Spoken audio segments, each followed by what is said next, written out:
Hello, everyone. My name is Josh Lehman, and I have the privilege of serving as the Youth and College Ministries Director at Harvest Chapel Free Methodist Church in Fredonia, New York.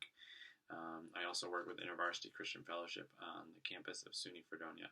My wife Rachel and I have been here for almost 6 years, and we have a son who's 3, a daughter who's 1, and another one on the way in July, so we're pretty excited.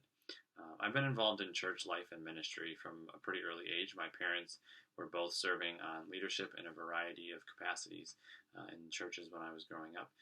And I remember giving my life to Jesus back when I was about 5 years old.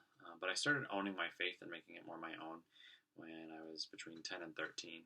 My family lived in the Philippines for 2.5 years, that time helping to start a Bible school with a local network of churches. While we were there, a missionary couple was kidnapped about 20 to 30 minutes from where we lived, and 9/11 took place.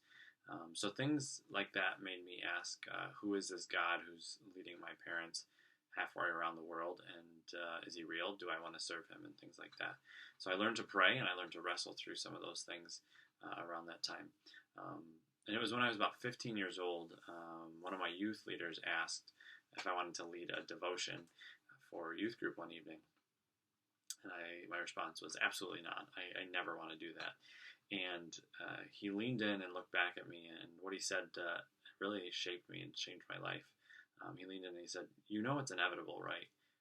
You're going to be doing this." And that was a moment that really rang true in my life, and I realized that, hey, maybe I am called to ministry, and especially in the sense of teaching and preaching and things like that. And so that was sort of one of the events that started to help me to realize that that was what God was calling me into. So after high school, I attended Elam Bible Institute and college in Lima, New York, where I met my wife. And after graduating, we found ourselves here in Fredonia, where we continued to pursue Jesus and God's calling on our lives, and to seek to advance his kingdom and to champion his church where we are. So that's a little bit of me. Hope to see you all sometime in the future. God bless.